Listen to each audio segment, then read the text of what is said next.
Welcome to the Old Time Radio Westerns. I'm your host, Andrew Rhynes, and let's get into this episode. This episode is going to be Tales of the Texas Rangers. Original air date's August 24th, 1952, and the title is Three Victims. Hope you enjoy, and again, thanks for listening.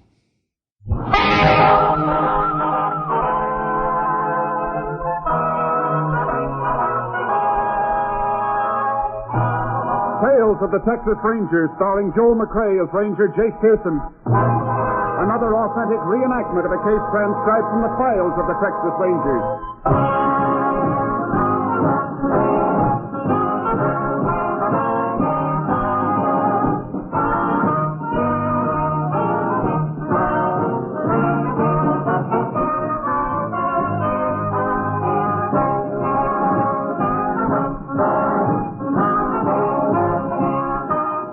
Names, dates, and places in the following story are fictitious for obvious reasons.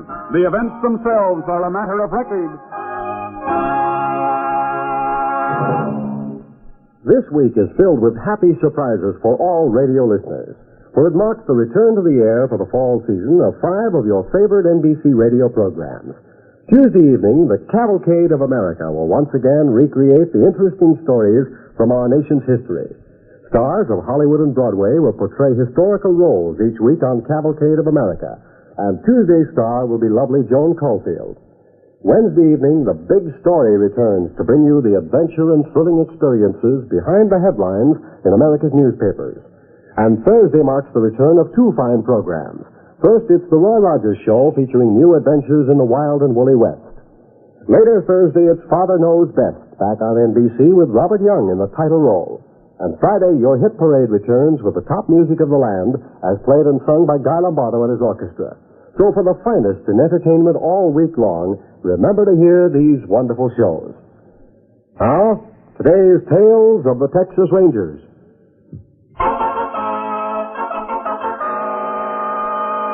And now, from the files of the Texas Rangers, the case called Three Victims.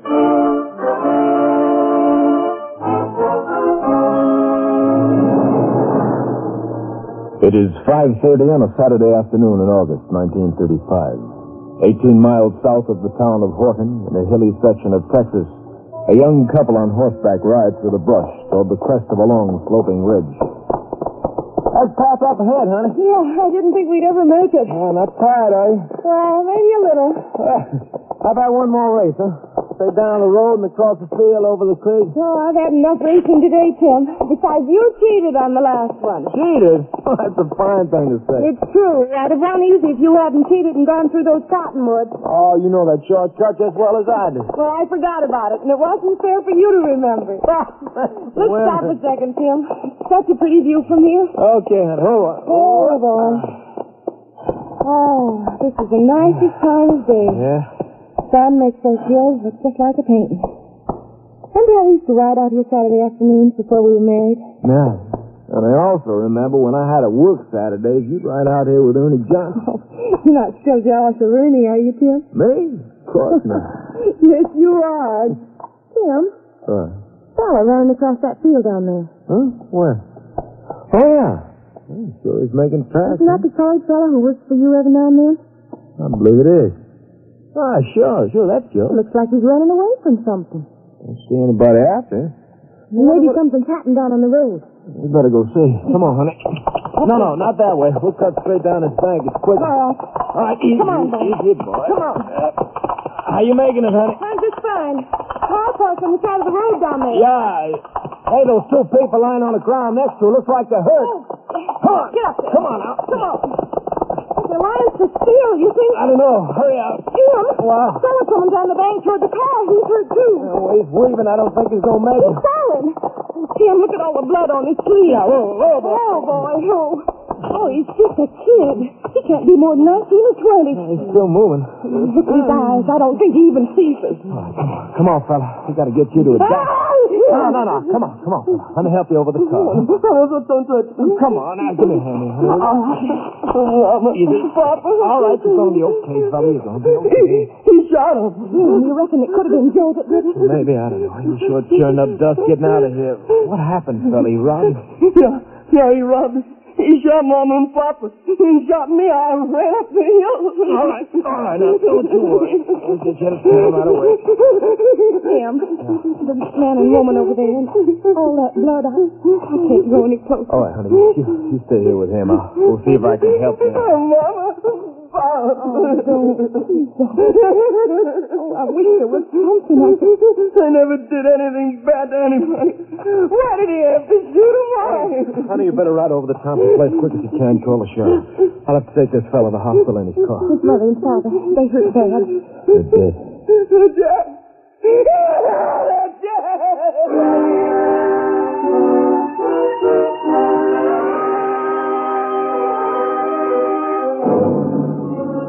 When the sheriff was notified of the crime, he sent his deputies to the scene of the shooting and requested assistance from Texas Rangers. Then he drove to the hospital to talk to the injured boy. The young man identified himself as Henry Ellman, but was in no condition to give the sheriff a detailed account of the killing. In the meantime, Ranger Jayce Pearson arrived at the spot where the bodies were found and began questioning Alice Duncan, who had returned after calling the sheriff.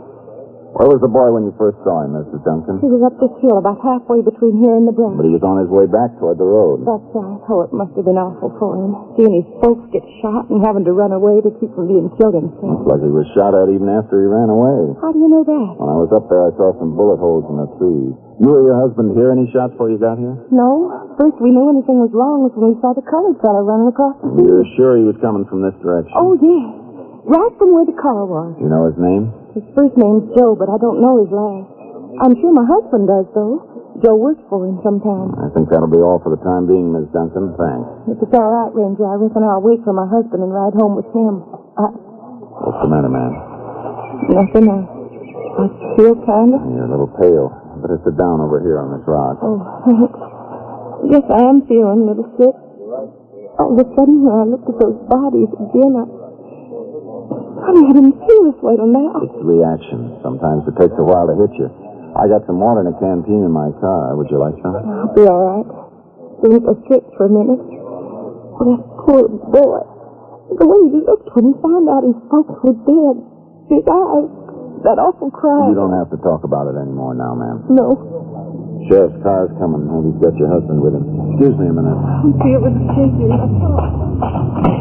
Howdy, Jim. Hello, Sheriff. This is Jim Duncan. Well, howdy, Ren. I think you better look after your wife, Mr. Duncan. She isn't feeling too well. Oh, well, then I'll take her right home. She doesn't want to ride a horseback. I'll have my deputy take her home in the car, Tim. All right, thanks, Sheriff. JP's on his way out, Jayce. Did you talk to the boy in the hospital? I tried. Found out his name was Henry Ellman. Only thing I could get out of him was the man who robbed him was a Negro. Young Ellman was really in a state. The doc finally had to give him a hypodermic. Who's that in your car? And it could be our man, Jayce. That's the fellow the Duncans were talking about? Yeah, Joe Cartwright. Tim knew where he lived, so I picked him up at his house on the way out here. Did you talk to him? A little bit. He sure tells a phony story. Personally, I think he's in this thing up to his ears. Well, let's get him into town. We'll find out what he knows.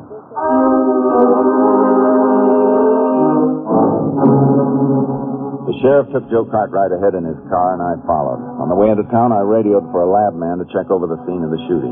Joe was fingerprinted and photographed. 20 minutes later, the sheriff brought him into the office. Go ahead, Joe. Yes, sir. Sit down. Yes, sir. Ranger Pearson wants to ask you some questions. Please, Mr. Sheriff, I got a headache.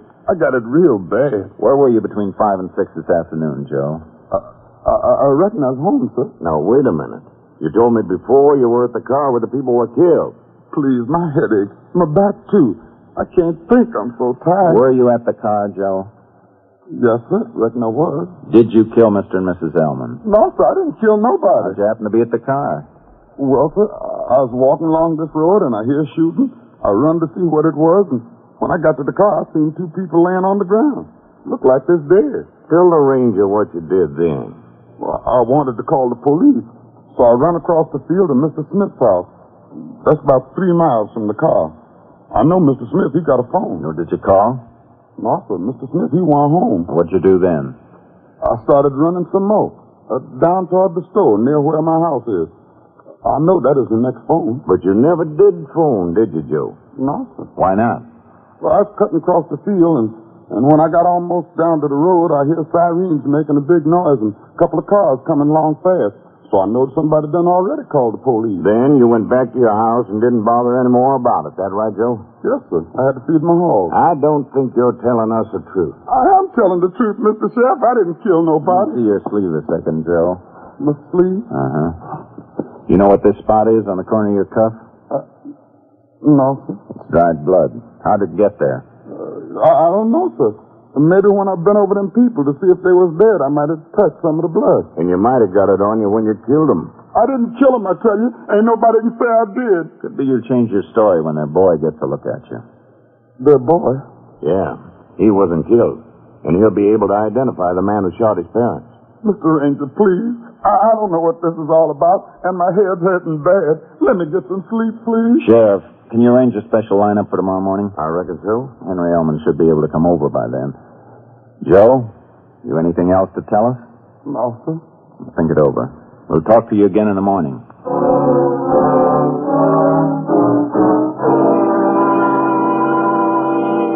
Early the following morning, we questioned Joe again. He still denied he had anything to do with the robbery and double murder. At 7 o'clock, I called the hospital. The doctor said Henry Elman was awake and would be able to leave the hospital in 30 minutes. I asked the sheriff to prepare for the lineup. Then I left for the hospital. It was only 3 blocks from the sheriff's office, but I took my car to save Henry the walk. I waited for him in a reception room. He was a slightly built boy of 20. His left arm was in a sling, and his face was pale and drawn from the strain he'd been through the day before. Ranger Pearson? That's right. How are you feeling today? Oh, a little better, I think. The doctor said the bullet went through the fleshy part of my arm. He said I'd only have to wear the sling for a few days. That's fine. The doctor said you thought you had the man who held us up. We're not sure.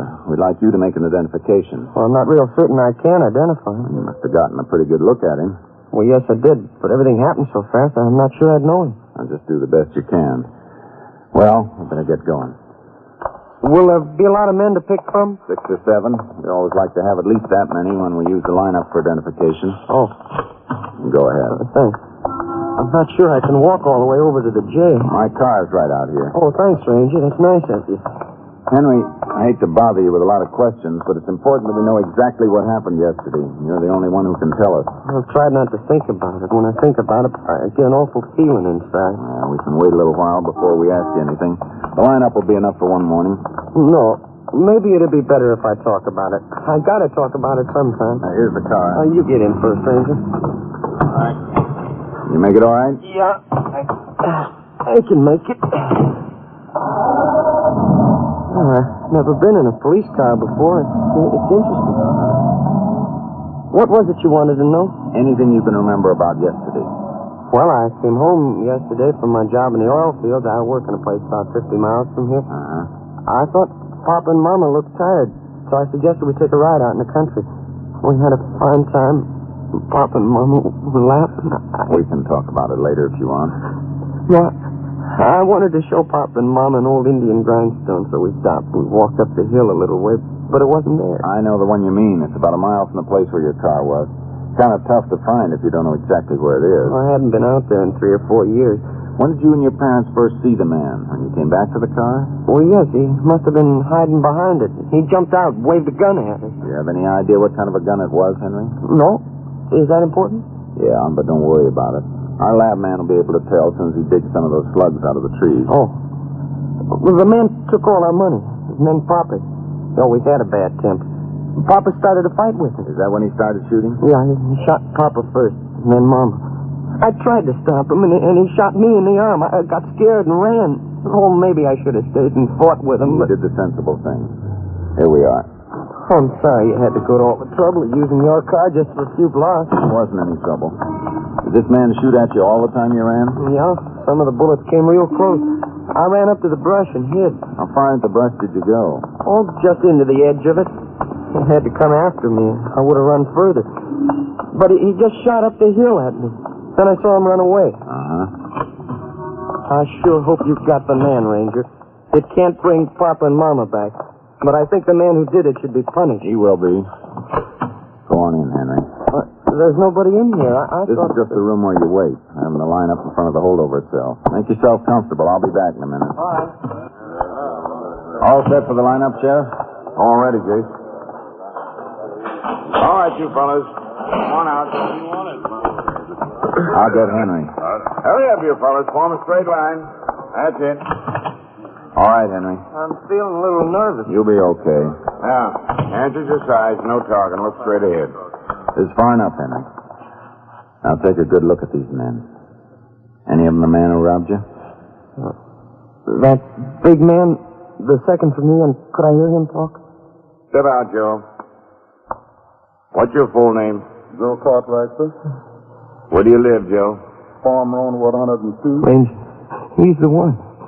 He's the one. Take it easy, Henry. He killed Papa and Mama. He killed them.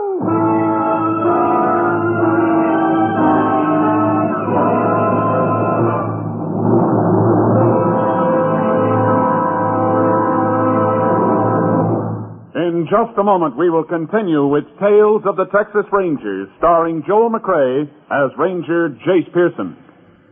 Have you ever left home, locked the door behind you, and had the uneasy feeling that you left a burning cigarette behind? Better go back and check next time, because every 20 seconds, a fire breaks out in the United States through carelessness. These fires kill 11,000 persons each year, disfigure for life or severely burn thousands more, and destroy $7 million worth of property. Protect your home from fire by following these simple safety precautions. Don't smoke in bed or throw away lighted cigarettes. Clean out closets, attics, basements, any place where old newspapers, magazines, and inflammable materials are liable to accumulate. Repair defective electric equipment and replace worn or frayed wiring. Use cleaning fluids that won't burn, and be careful with matches. Keep them out of the reach of children. Fires in the home, your home, can and must be prevented. Remember, don't gamble with fire. The odds are against you. And now, the second act of today's Tales of the Texas Rangers.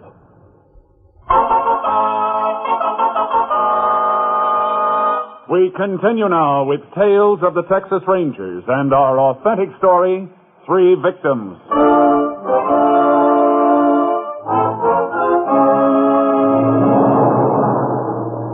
It took nearly an hour after the lineup to calm Henry Ellman down enough to get his full statement. The lab man picked up a copy of it and took it with him to Austin. Henry told us his aunt was arriving from out of town. He wanted to help her with the funeral arrangements, so we sent him home with one of the deputies. Then we brought Joe Cartwright in for further questioning. After 4 hours, we were getting nowhere. Joe, you'd make it a lot easier for everybody if you just told us the truth. I am telling the truth. I've been telling the truth all along. I didn't kill nobody. How can you say that after Henry Ellman identified you as the one who killed his parents? Because he's the one that ain't telling the truth. Where'd you put the money you took from those people, Joe? I never took no money. How about the gun? Did you hide that the same place you put the money? Mr. Sheriff, Mr. Ranger, you gotta believe me. I didn't steal no money, and I didn't kill nobody. I swear I didn't. All right, Joe. I'm not going to force you to talk if you don't want to. If I knowed anything else about this, I'd tell you. But there ain't nothing more I can say. I'll get it. Ranger Pearson. Howdy, Coach Jayce. This is Johnny Mitchell from the lab. I'm calling from a country store out there where those killings took place. I thought you were in Austin. I was till about an hour ago. I came back. How come? There's something funny here, Jayce. Something real funny. Can you come out? Sheriff and I will both be out. See you in 20 minutes.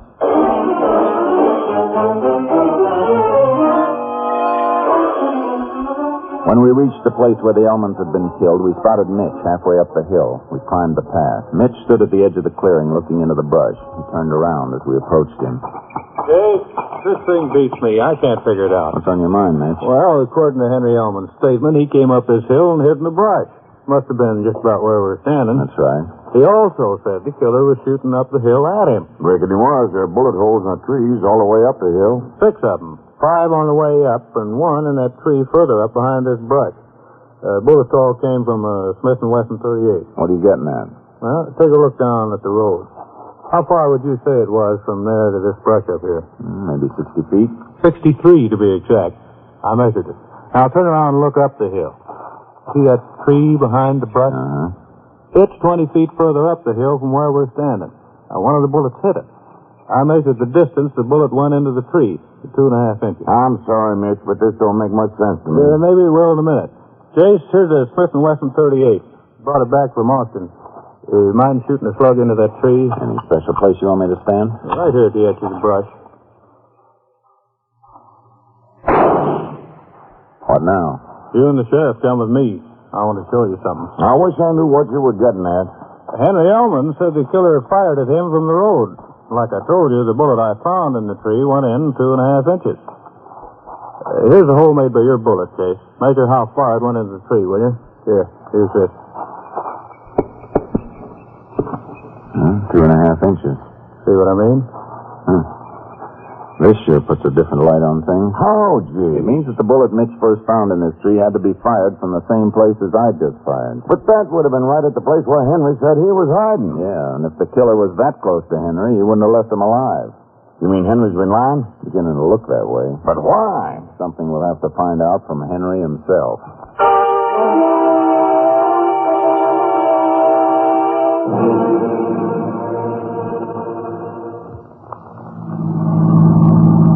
That must be the Elman place up ahead on the right, Jayce, the one with the wreath on the door. I've been thinking about it. If Henry was lying, there's only one answer I can see. He's the one who killed his parents. We can't be sure of that yet, but he's going to have a lot of explaining to do. Well, there's only one thing that bothers me. Henry was wounded, too. Just in the arm. Wouldn't be the first time somebody shot himself trying to cover up a crime. The whole thing's unbelievable, though. What could ever make a boy hate his folks enough to shoot him down in cold blood? If Henry did do it, we're dealing with a psychopath, and a clever one. It's not going to be easy to get the proof we need. Yes? Oh, what can I do for you, Ranger? We'd like to see Henry Ellman. Henry's down at the undertaking parlor, I think. I'm his aunt. Can I help you? You expect Henry home soon? He said he'd be back at 5 o'clock. It's almost that now. Could we talk to you, ma'am, alone? Why, certainly. Come in. Oh, we've had so many people in all day. Everybody feels so sorry for Henry. Poor boy. Let's see. I think we can talk in the kitchen. Yes. I'm afraid you'll find things a mess out here. People have been coming in since morning. Haven't had a chance to even do the breakfast dishes. That's all right, ma'am. We'd like to ask you some questions about Henry. Is something wrong? Just routine. Nature of this case means we have to check every possible angle. Oh, of course. I still haven't gotten over the shock. Feel like I'm walking around in a bad dream. What did you want to ask about Henry? Have you known the boy all his life? Only since he was 6. That's when my sister and her husband adopted him. Did he get along well with his parents? As far as I know, I suppose they had the usual family squabbles. Did Henry always have all the money he needed? Well, if anything, I'd say Will and my sister spoiled him. He always had plenty of spending money. Not counting the strain he's been under the past couple days, does he get upset very often? Well, I'm not around him too much, but I do know once he tried to commit suicide. When was this? About 3 years ago. The family was visiting me in San Antone. Henry shut himself in the garage and started the car. We just found him in time. He said it was an accident, but I never believed it. Do you know if he's been depressed about anything since then? Well, he's been pretty disturbed about not finishing school. Well, why didn't he finish? He went to the university for a couple of years, but he wasn't a very good student. The dean persuaded Will and my sister to take him out. How long ago was this? About a year ago. Henry wasn't at all happy about it. And I don't think he liked the job his father got for him in the oil field. Matter of fact, I heard him phone his boss this morning and tell him he was quitting. Ranger, if there's something wrong, I think I've got a right to know what it is. Yes, ma'am, you have, but Doris, they told me that... Oh. Hello, Henry. Hello, Ranger. Sheriff? Nice of you stopped by. We want to ask you a few more questions, Henry. About Mom and Papa? What happened yesterday? That's right. Well, I don't see what more you have to ask me. I got the man who did it. Maybe so, but we'd like to have you come along with us anyhow. Well, I'm kind of busy now. The funeral's tomorrow, you know. I could talk to you later tonight, but it'll be better after the funeral. Henry, if the ranger wants you to go... I haven't got time, Aunt Doris. Ranger, why don't you come back tomorrow night? Then I'll have plenty of time to answer all your questions. I think you better come along with us, Henry. Now. We put Henry in the car and drove out toward the place where his parents had been killed. When we reached the edge of town, I could see him getting nervous, but he said nothing until we began to drive along Farm Road 102. You wanted to ask me questions, Ranger? Well, why don't you go ahead and ask them? Well, why don't you ask me? Look, I know where you're taking me. You're taking me out to the place where Mom and Papa were killed, aren't you? Well, aren't you? Now, you just take it easy, Henry. It's not fair to bring me out here. I'm not well. I can't stand a lot of strain. It's just not fair. All right, Henry. Get out. What for?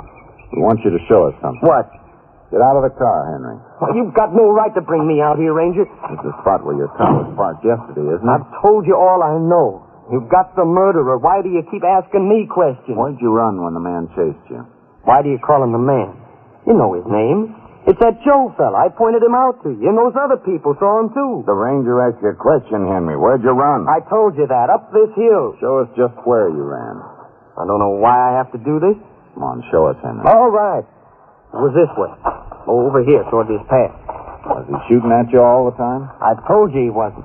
He only started to shoot after I ran up the hill. Up this path? You know that. Come on, Henry. I'll help you. You take your hands off me.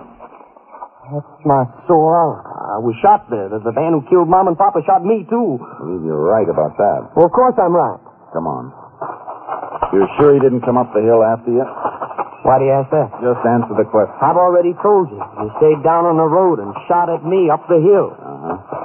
Henry, your mother and father took you out of school last year, didn't they? Yeah.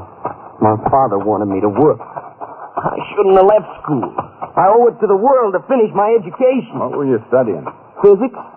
Everybody in the university admired me. The professors said that I'd be the world's most brilliant scientist someday. Why are we stopping here? This was as far as you went, wasn't it? You hid at the edge of the brush there. That's right. You see how you were able to pick Joe out of the lineup. What do you mean? You had a clear view of the road from here. I saw him closer than that, when he shot Mom and Papa. And when he put that bullet through my arm. He never shot your parents, Henry. What are you talking about? I saw him No, you didn't. Our lab proved that the bullet he found in the tree up there had to be shot from where we're standing right now. What's that mean? That nobody shot at you. That you stood here and shot into that tree yourself. I don't know what you're doing. You killed your parents, Henry, now didn't you? Didn't you, Henry? Yeah. I killed them. I had to do it. They took me out of school. I had to do it. Where'd you put the gun and money? I buried them. I passed that big rock. Take a look, Sheriff. Sure, Jayce. I killed them. You should have known I had to go to school. Why did they take me out? Let's go. I had to kill them. For a long time now. I hated them. I hated them. Come on, Henry.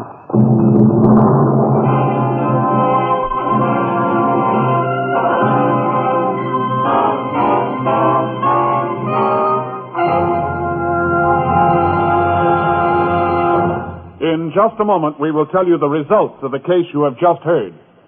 Here at NBC, we're all excited about the 5 great programs which return from their summer vacations this week.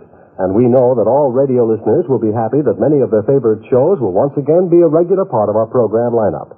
Listen to this list of top entertainment. The Cavalcade of America, Big Story, The Roy Rogers Show, Father Knows Best, and Your Hit Parade. Tuesday, Joan Caulfield will star in the Cavalcade of America dramatization of The Patriot with Chestnut Curls. Wednesday's Big Story broadcast comes directly from the front pages of the Detroit Free Press and is a story which will touch your heartstrings. Thursday evening, Roy Rogers will tell the story that happened when Trigger shoots the works. And Robert Young returns to the Anderson household to find that, be it ever so humble, there's no place like home when Father knows best. And Friday evening, Guy Lombardo and his orchestra will play and sing America's favorite popular music on Your Hit Parade. Make a note to hear all of these popular programs on NBC. Now, the conclusion of Tales of the Texas Rangers.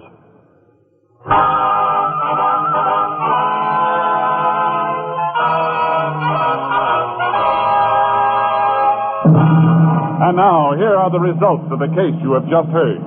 Joe Cartwright was immediately released from jail. Henry Ellman made a full confession to the murder of his parents. On November 21st, 1935, he was given a sanity trial in the county court. The 6-man jury declared him legally insane. Henry Ellman was committed to a state mental institution. Next week, Joel McCrea in another authentic reenactment of a case from the files of the Texas Rangers.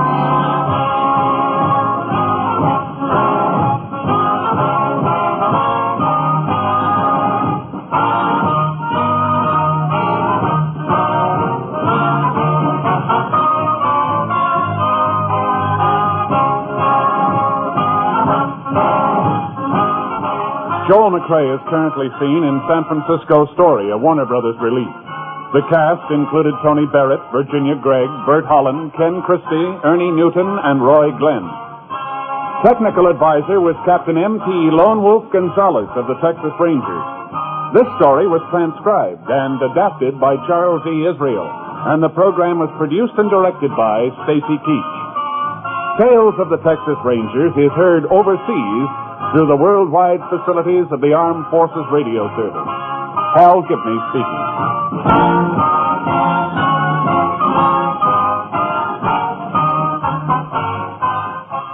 Tonight, hear the Hollywood Bowl concert on NBC.